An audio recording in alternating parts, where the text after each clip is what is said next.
And when it comes to now, let's say someone, or let's just say for people who are divorced, I know one big thing for them would be the trust issue of, how do you trust the next relationship won't have the same outcome as you've just had, but I feel also trust is a big thing for many of us. So the question is, where do we first learn about trust?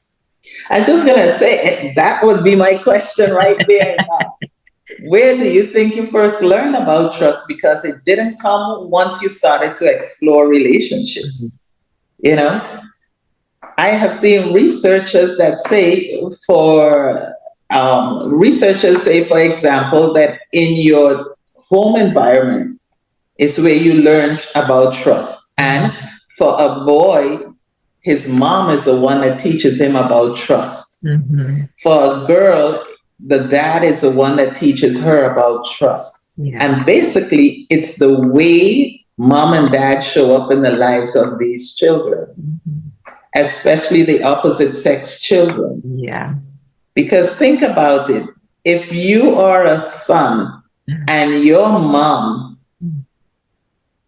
tells you, yeah, I'm going to be at your game, I'm going to be there at the practice today, and she tells you this every week, but she has yet to show up. Yeah.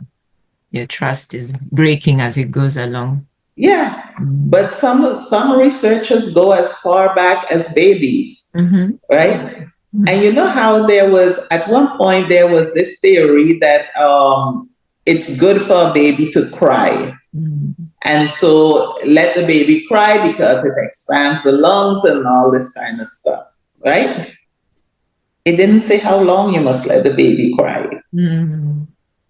And so sometimes you find people who still ascribe to this, mothers who still ascribe to this, let him cry. If he crying, let him cry, I'll get to him in a while. At that point, if this happens on a regular, what you're doing is you're instilling in that child that when they are in need of something, you're not there. Because the child will cry because they have a need. Yes. And if I got to cry and cry and cry and cry and nobody shows up, what does it say? No, can't count on you to be there to meet that need. Yeah. And this is where you have that trust starts to break down. I remember going into a college class one day, and the first day of class, the professor said, everybody in this class has an A today. An A, the highest grade. Everybody has an A today. And then he was like, if you maintain the A, will depend on how you choose to navigate this class for the rest of the semester. Right? So I use that as when I started out life with the parents that I had, they had A's. That's all I knew. The way I learned to trust and not trust them as life went along was how they showed up in my life. Right? So that A could come down or it could be maintained.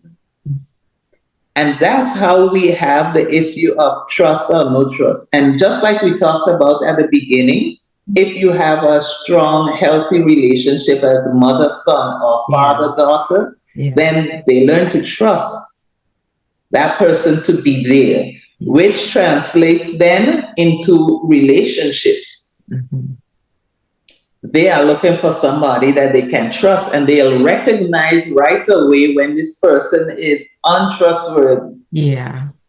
Right? So that you won't hang around long in a relationship where the person can't be trusted. Yeah. You recognize it instantly. You recognize it. Yeah. But if you recognize as well that a person is untrustworthy, but so has your mother been or your father been kind of thing, and you've lived with it, then I'm going to rationalize. I could live with this too because I know what this is like. Yeah.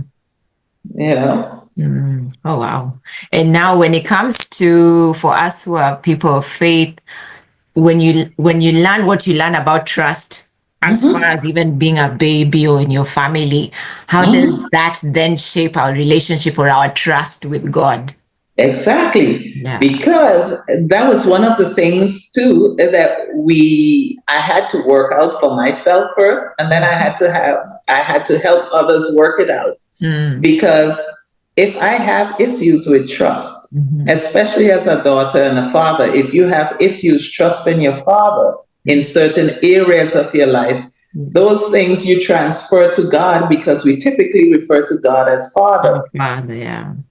And we treat God like a human, Mm. even though the Bible says that He's he not a is not, human. you know? No. We treat him like a human because it's all based on the extent of our minds and Mm-hmm. our mind development. And so then we don't trust God to handle some things for us. Mm-hmm. We tell him, okay, God, I'm bringing this issue to you, and because that's what we learn. Yeah. Bringing this issue to you, you can handle it for me. And then you get up off your knees and you're like, okay, God, you might be busy, so I'm gonna just go with it for a while. And when that's what we That's do, what we do. Yeah. you know? Yeah. So we have issues trusting God, not because God hasn't been there for us, Mm-mm. but because we have learned Mm-hmm. that trust doesn't exist Mm-hmm. in the way we think it should, simply because we've had these life experiences that told us that 100% trust in anybody doesn't work. Mm-hmm. So we just can't see how, if we are told in life not to put all our eggs in one basket, Mm. why then we must put all our eggs in God's basket? God. Mm-hmm. Really? You know? Yeah. Ooh. And so we treat God the way we've treated, Others. our dads, in Mm-hmm. relationship with our dads, Mm-hmm. if we are daughters, and the same thing for guys, if, in their mother-son relationship. Mm-hmm. And when it comes to now trusting ourselves with our instincts or gut feelings, whatever you want to call it, how can we nurture this? What's the best way? And even in Uh, children, how do we help them to nurture that? yeah. One of the things I've noticed is that when we're first born, Mm. that those instincts are high. Mm. Your gut instincts are high because Yeah. you're a baby, you don't have words. So it's all about what you're feeling, Mm. from the gut come up. And then you start to mix with others. Yeah. You go to the crash, Mhm. you go to, school, preschool. From the time you start getting all the outside influence, the more outside influence you get, the softer that instinct becomes, the voice of the instinct, that inner voice. The Yeah. softer it becomes because we're piling all this stuff onto it now, right? And then you get to this point in your adult life where you'll be like, I need to start paying attention more to my instincts, Mm. because I used to do this, and when I did this, things worked out better. Mm. How many women here, especially women, you Yeah. talk to them and they hear them say, I should have trust my instinct. Exactly. I I've been knew there. that this wasn't something for me, and I still, Exactly. Yep. right? Yep. So, one of the ways I've found is that you need to recognize what that voice sounds like again. Mhm. Because sometimes we have piled in so much into our spirits that we can't hear that voice any longer. There's just a whole lot of what I call white noise, Yeah. So you have to uncover or delete or dump a Mhm. lot of the stuff that you put in to drown out the voice. So it might be something simple. For example, and I say simple, but in this culture, we are a lot of addicts. We're addicted to something. And Mhm. so it might just be you having to stay off of social media, for example, for a day, Yeah. and then see what you hear without social media in your ears and coming into you all day. because some of us are addicted to social Oh, media. Some of us are definitely. addicted to our devices. Some of us, listen, when I sat one time and thought about the amount of hours I spend on YouTube, and I'm like, even if it's for a good purpose, it's still a lot of Too hours much. just I'm taking in right. stuff, I'm right there. you know? So I have to consciously make the decision to shut out the white noise.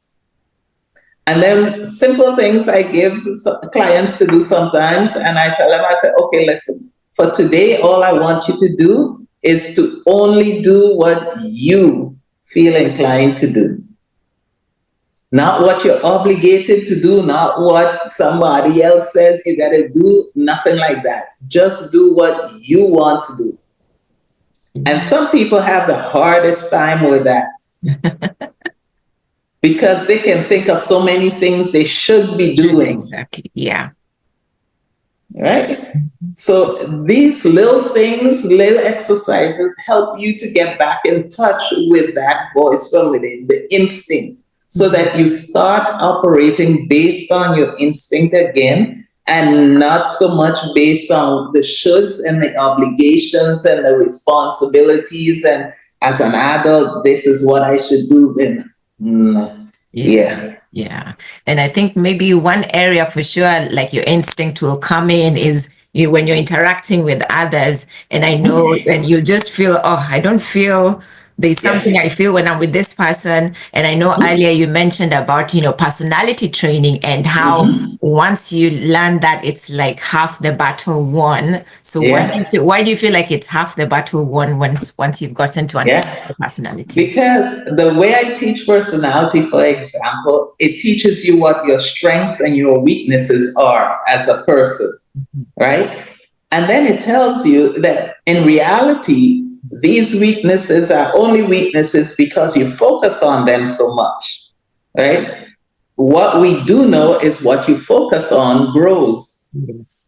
So if you were to focus on your strengths, the weaknesses that are not getting watered every day anymore, they have to die out eventually, right?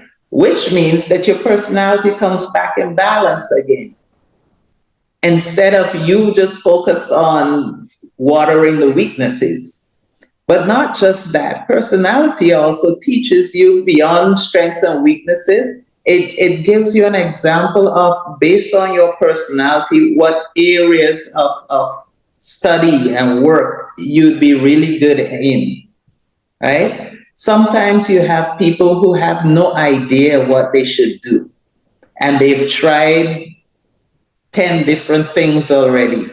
Or you find those people in college that keep switching their majors. Yes. And, so knowing your personality can help you with this. Also, it helps you in the work field because in the work field, you do presentations based on your personality type, right? That will depend on how you do your presentation. For example, somebody that is a happy-go-lucky, the chipper person, sanguines, they would do a presentation and it's full of story, and very, very low on factual stuff, but pretty. They decorate in there, Yeah. and there's always story, story, story around it, right? If you get somebody who's that direct opposite, which is a melancholy, they are very factual. They are factual. They've researched the facts to make sure they have it right because they are perfectionistic as well. So then it teaches you not just what to expect from your employee, but it also teaches you how to approach that employee or Yeah. in real life that person. Because if I'm walking up to a melancholy in social gathering, number one, the melancholy in a crowd, they don't like crowds. So they'll be on the fringes of the crowd. So if I meet you on the fringes of the crowd, I know you are more than likely a melancholy. And then I have to initiate the conversation because melancholies don't really initiate. But if I know these things, then I wouldn't expect things from the other person True. that is not them. True. And so you see, even babies are born with their personalities Mhm. in place. Because I tell them, you know, those babies that they're dead serious and you can make all the faces and do all the different things and they just Okay. watch you like, okay, what's wrong with you? A melancholy baby. They're just watching you like that. But then you have the babies that they would laugh at the drop of a hat. Any little stupid thing you do, they laugh, right? That's a sanguine baby. You see it, and then it teaches you to how to parent based on the personality of the child, based on your personality mixed with theirs, to how y'all might clash, Yeah. where y'all might clash, and why you're clashing. Yeah. So for me, if I know personality, half my battle is won. True. I can see why. I can see why. And like, we've talked about so many things, the beliefs that drives our actions, the Mm-hmm, family dynamics, mom, son, mm-hmm, father, daughter, where trust comes from, how to live your life when you've come from this painful family dynamics in a way that is not war unto you. And there's yeah. so many things that we can learn through counseling, but why do you feel people resist counseling? Why do you feel, and I'm gonna say not men, not all men, because I'm seeing a lot of men do go. So that Mm. narrative is being destroyed. Amen. So, but why do people Amen. still resist going for counseling? Is it maybe they don't see that, oh, this is what you'll gain? What do you feel it is? You know, I Mm. worked in the States and I worked in the Caribbean, Mm-hmm. you know, both places. And I have to say, in America, having a counselor is like having a medical doctor. Yeah. You just have a Wow. counselor. Everybody has a counselor, basically. That's the way it felt. Yes. Because I had right down to a 4 year old as a client, and that Wow. 4 year old could tell me who his counselor was before me, Wow. you know?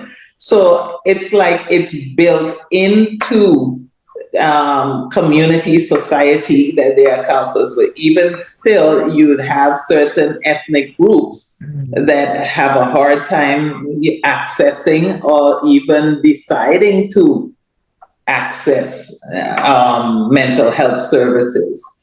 And then, just like you said, men Mm-hmm. are way behind Mm. in statistics when it comes to attending accessing mental health services. But indeed, you do have more men now Yeah. compared to years before that are Exactly. looking for Yeah. mental health services. Yeah. In the Caribbean, it was like a whole new thing. Mm. It was like a whole new thing. I was Yeah. like, impossible. Wow. Because in the Caribbean, first, in my islands, I Mm. had to educate on the difference between a psychologist and a psychiatrist Mm-hmm. because all they knew is crazy people. Mm-hmm. And so when you mention psychologists They or think it's mental different. health, they Mm. think crazy. And Mm. then they always, the first thing they'll say, I'm not crazy. Mm. That's the first thing they will say. So I had to go through years of just explaining the differences over and over, and not just the differences, but showing them how psychology, how mental health counseling or therapy can help them in their everyday life. And Yes. that it is not just for people who are experiencing difficulties Yes. or that have a mental diagnosis. It's not just for those. Mm-mm. What I tell people now is just like how you have annual checkups at a medical doctor, you need Yes. to have annual checkups with a mental health counselor, therapist, coach, anything like that. Mm. You need that mental health checkup because there are many things in our lives that can throw us off, and we Yes. have no idea sometimes why we're thrown off by it. Mhm. Mhm. So, yeah, it Yeah, is necessary. it's necessary. And for someone who's thinking, I think that's a valid point. Maybe they think psychology and psychiatry is the same, but for those who don't know, what's the difference? Psychiatrists are medical doctors. Mm.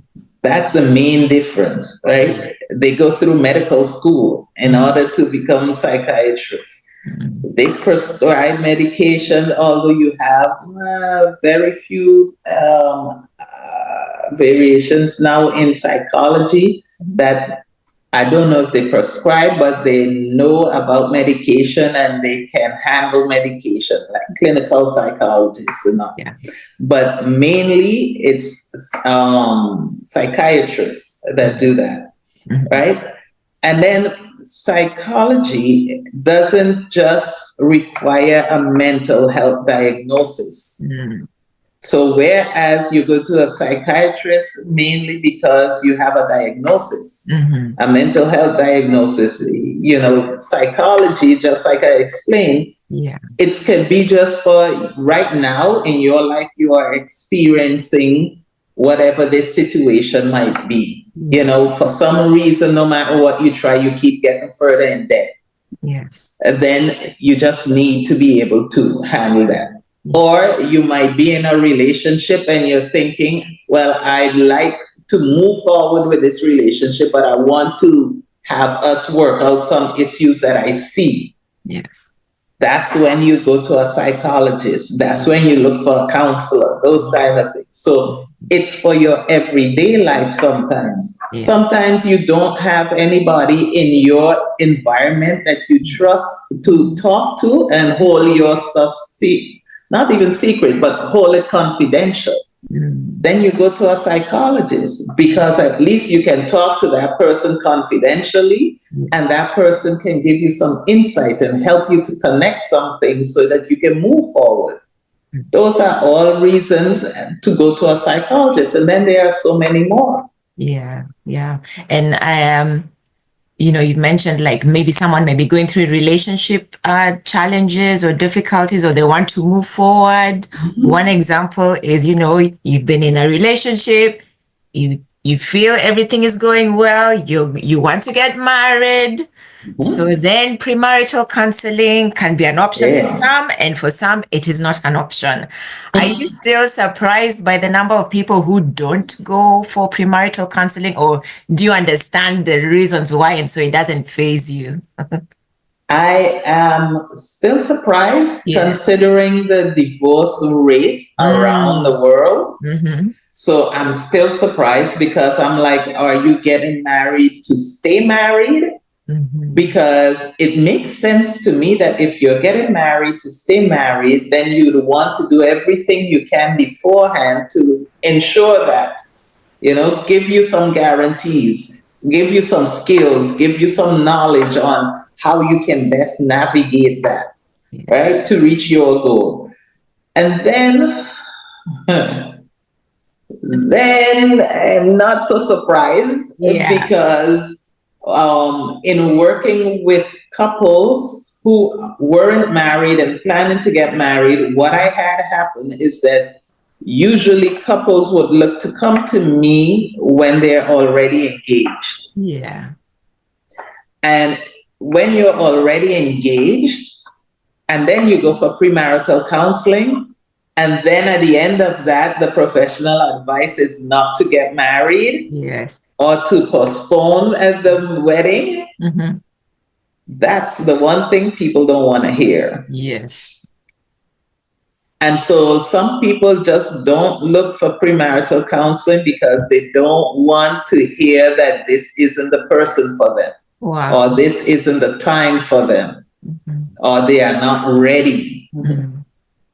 So they just won't go, you know? Yeah. And so, what I tell people is when you decide to date exclusively, Mm-hmm. as in when you get serious and you and your partner decide that we're gonna just see each other and nobody else in this relationship, Mm-hmm. that's the time for you to seek counseling. Mm-hmm. I don't even call it premarital counseling because, in the event that that's not where they're headed, Yes. or in the event that you don't want to have the one of the persons think that I'm being forced down a path I'm not ready for, Mhm. then we just call it counseling, Yes. because we want to work on whatever kinks we have in this relationship to make Mhm. sure that it works. Mhm. That's the time when you go exclusive, that's the time for you to seek counseling, Yeah. not when you get engaged. No. It's still like, because I remember even the pastor at the church I go to, I think I asked him when is for him, what does he prefer? And he said the same thing you're saying, don't come. In fact, I think I've Mhm. had other pastors who just outright say, don't come when the date is set. So if Yeah, you've already set the date, don't bother coming don't. and look for somebody else. Because Mhm. if it comes to the conclusion that maybe at this time, At we this just need time. to work on a few things before, they won't listen because the date is set, the vendors, everything. So they won't listen. Exactly. Yeah. Exactly. Yeah. So that doesn't work. That doesn't work. And what, okay, the obvious outcome when they take that approach of, okay, the pastor said the condition for him to marry us is if we go for counseling, so we're just gonna go as a tick Mhm. box so we can get Mhm. married. We can tell maybe the obvious outcome, but yeah, what happens when we take that approach? You can take that approach, but then people who just do it as to check off the box before marriage, they are not really, most times you find that they are not really 100% invested Mm. in the process. And then other times, some people I've had couples that were already married. When they talk to me, they had like 3 visits, 3 counseling sessions with somebody before they got married. Okay. 3 sessions for y'all to bring 2 lives together and make one. Yeah. Yeah, that's Not rough. enough. So I've had people that they get married and then they look for counseling too. I've had them do that like within the first 2 years of marriage. Mm. And then they're talking and saying, huh, we should have done this before, huh? you know, Uh, because then you're already married. And so now my job as counselor is to try keeping you all together as much as possible, navigating the issues that you now encounter within these first 2 years of marriage. yeah. Because again, the first couple of years of marriage sometimes are your toughest years because you're trying to make two one. Mhm. Mhm. And what's really happening, again, one of the shows I started watching in the pandemic is Family or Fiance. So basically they come and they get a session maybe with a relationship coach, and the families, Mhm. both sides tell them why they are opposed to them getting married. And, Okay. and sometimes, at the end, um, they have like 3 days in this home with a relationship coach, and then the Mhm. families get to also mix and mingle with the opposite side of the couple. So if it's the Okay. girl's family, they'll mix with the boy, with the guy. Okay. Mhm. So but then sometimes everyone is saying, take more time to get to know each other. Even the Yeah. relationship coach is saying the same thing, but they're just dead set. So what's really Mhm. happening? I know you said maybe they're not invested, but what's Mhm. really happening when people are just determined, even though there are red flags like the one I watched yesterday, their arguments get heated, it becomes physical, and both families are saying no. Thankfully, Mhm. they did listen. But what's happening when people are just dead set? We're getting married, even if there are 50 red flags. Yeah. I just gonna say, remember what we talked about earlier. One Mm. of the things is what role models have you had? Mm-hmm. You know, who are your role models when it comes to getting married? Because if you come out from a family, a home where your parents were married, but they were like cats and dogs at each Yeah, other, it's then normal for for you. you, that's just part of the process. That isn't reason enough for me not to. That's just how we should be. That's married life, you know? And then it's the same thing you have where some people they are just stubborn.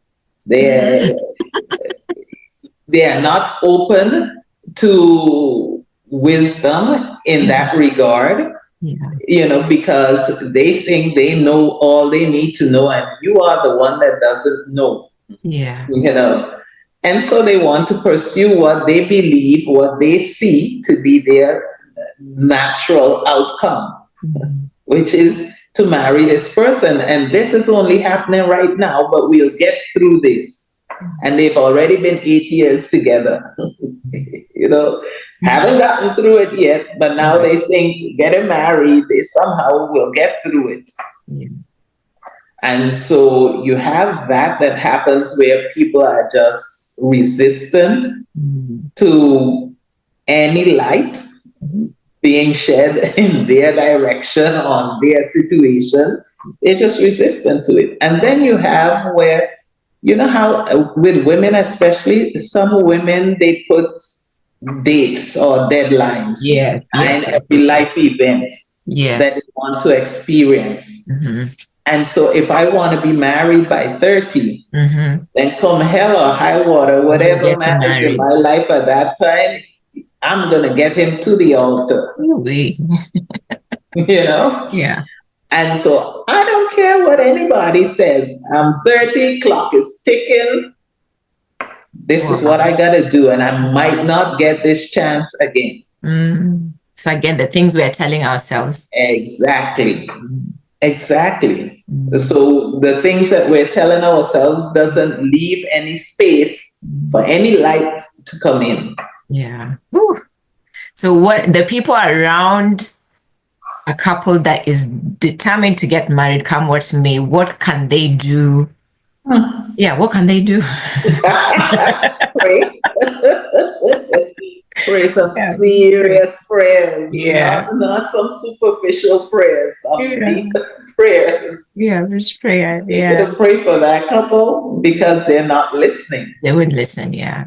Yeah. Yeah. And you know what could come as a result of all that you're seeing. Yes. Yeah, so just yeah. So don't push it because I feel like sometimes maybe the more they push, the more it's working against what they want to get. Yeah. Mhm. So just leave it. Because again, if you know the personalities, because some Yeah. personalities, the more you push, the more I'm going to prove to you that I can. Exactly. So Yeah. if you come across somebody with that kind of personality, don't push too hard because then they are going to try to prove you wrong. Yeah. And proving you wrong might put them in a dangerous position Yeah. or in a harmful position. Hmm. Hmm. And with your 25 plus years of counseling, you've seen so much. You've Mhm. gone through all the different types of research that has been done on different things. So for you, and especially in this culture where you hear struggle love, where, Mhm. like there was an episode I watched of on one of the podcasts I watched, and they're married 35 years now, but the things they've gone through, and what makes a truly good or godly or healthy marriage with your years of experience with the things you've seen? What makes a truly good and healthy marriage? Number one, I think you have to be mature enough to handle the responsibility of the marriage. And I'm not talking about the physical or financial Yeah. aspects of it, Yeah.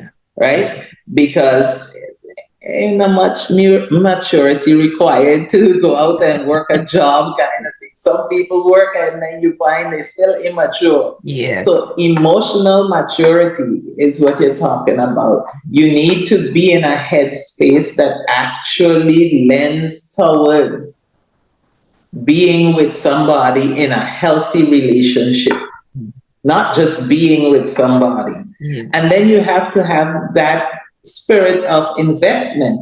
You want to be able to invest in your relationship. You know how some people they pursue the Yes. person, Yep.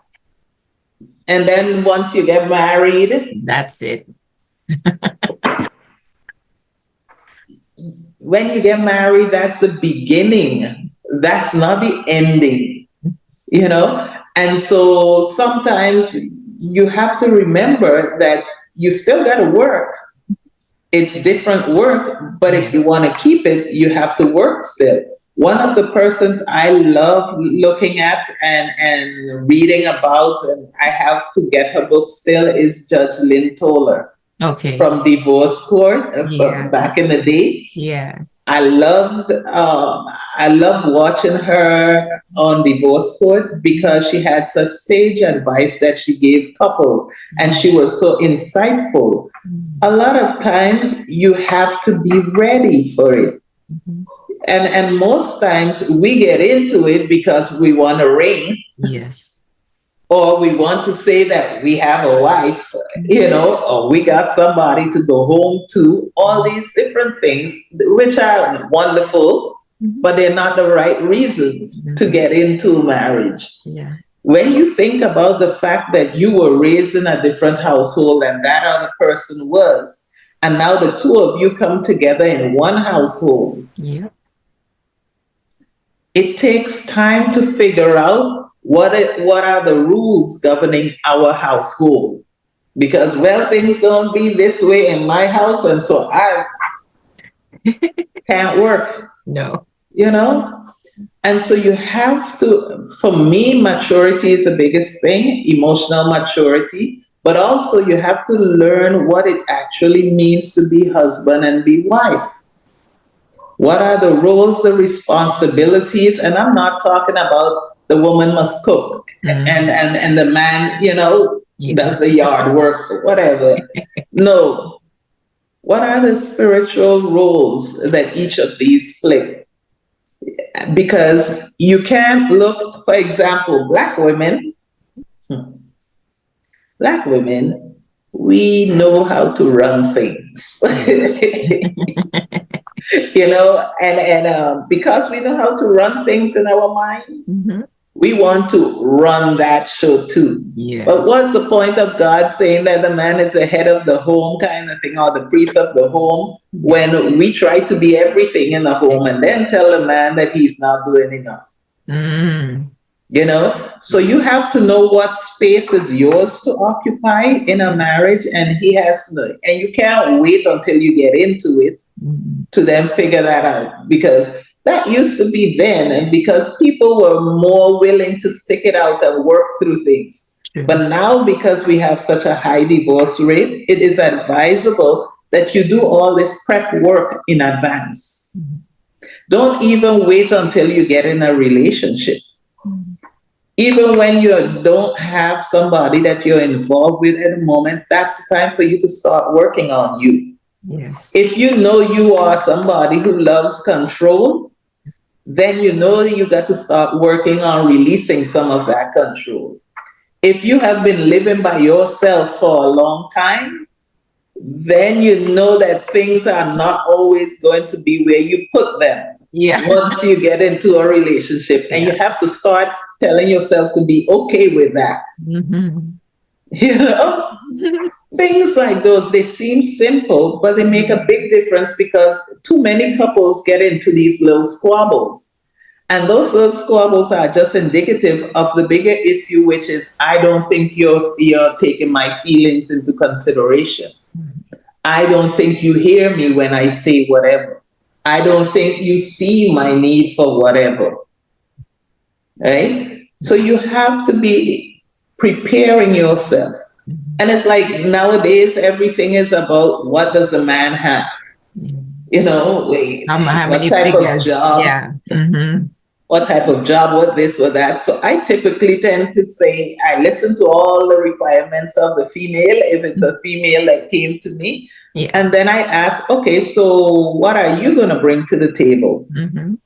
You know, because you can't come with the fact of how you look. There are many beautiful women out there, True. right? Yeah. You can't say, you're going to offer him sex every day, because a lot of women he could find out there that might offer the same thing. Very What true. is it that you bring to the table when we're talking marriage that is unique enough for him to say, this is what I want to spend the rest of my life with? Yeah.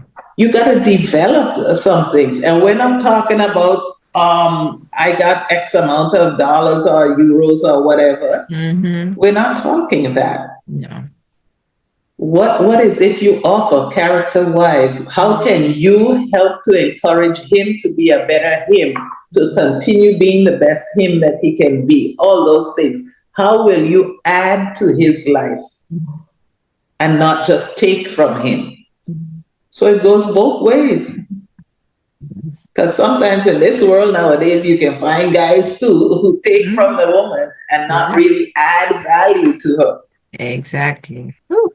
And I love that. Character wise, what can somebody bring to you? Because we Yeah. focus on the external. The external will do nothing when Yeah. you want to feel seen and just Mm-hmm. yeah. Mm-hmm. Yeah. Yeah.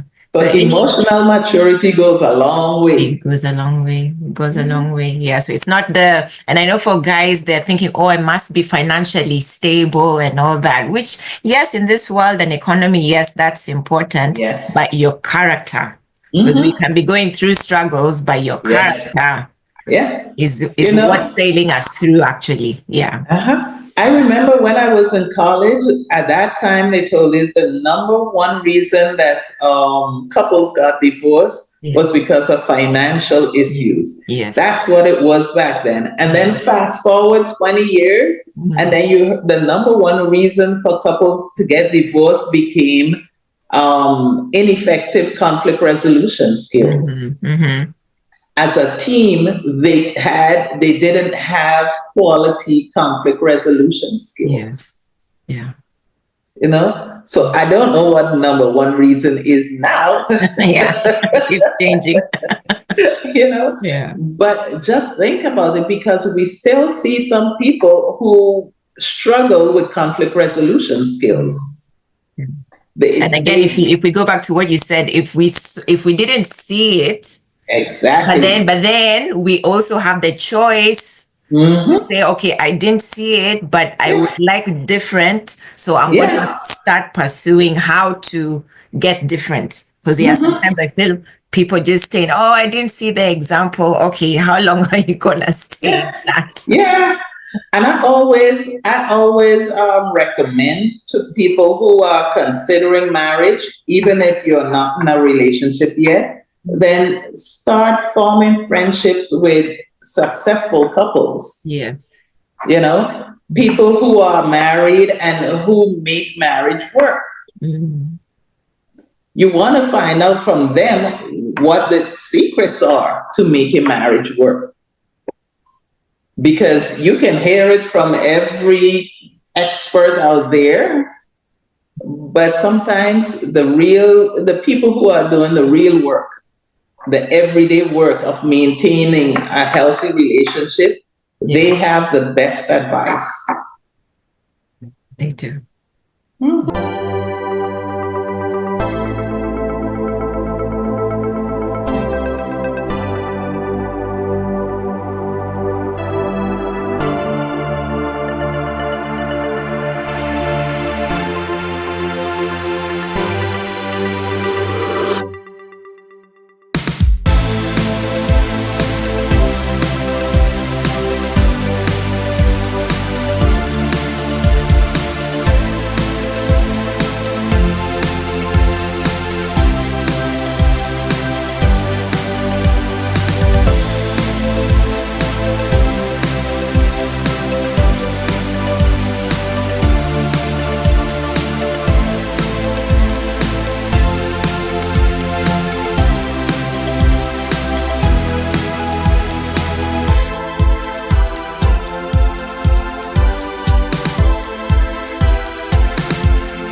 Whew, Aisheline, we can talk for more. I can think of more questions, but I must I let you know. go. That's the thing about when you talk about family life, and it has so many Yes. aspects to it. So many aspects to So it. many, so many, so many. But thank you so much for all your wisdom. So, what's next for you actually? What's next for you in your practice or anything you're up to? I was just gonna say I'm exploring the whole world of rewriting family history right now, my family history, in the Yeah. sense of I'm adding the spiritual aspect to it and then just trying to sort it out. Yeah. Keep Amazing. myself busy Keep with yourself. exploring. Yes. Yes, And in yes. the meantime, I'm in a new country, so I'm looking into getting involved in community work. Mhm. I just want to reach out. I just want to see where I can use my talents, my skills in Yes, the community that I'm in while I'm still online and available to exactly. clients, persons who need Yeah. my type of assistance. Yeah, and they do, because, everything you've uncovered, there are things we don't even realize. Like you said, some of these things are unconscious. Some of these things we don't even Most realize are that's what I believe subconscious. in. So we Mhm. so need you. We so need you. So I'm so grateful. Thank you so much. And what's the best way of people getting in touch with you? If they have any queries, they want to work with you, what's the best way The, for them to get in the touch? best way would be email Yes. because I move around a whole lot and Yeah. so I don't even get to do the social media thing much and Yeah. phones depending on where I am it might not Yeah. work. So the best way is email right now. Exactly. Yeah. Yeah. So I'll put your email in the description. Thank Thank you you. so much, our viewers. I know you've been inspired, lots to think about. Healing is possible. Understanding your roots, your mindset, is the first set of steps, to help you grow stronger in your day-to-day life. Then your branches will be stronger. Then now you can hold life better. Of course, things may happen in life, but when you have the tools to go through it, that's how you build resilience. That's how you can build strength. Mhm. That's how you can break those patterns that you've seen that you don't like. It's possible.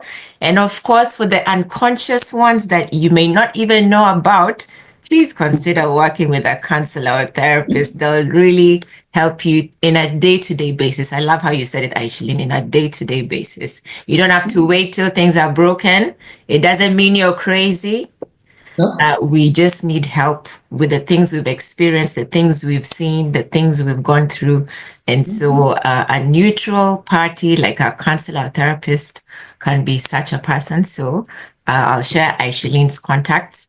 And as always, don't forget to subscribe and share with someone you feel this may be very helpful to. And I will see you on the next episode. Take care of yourself.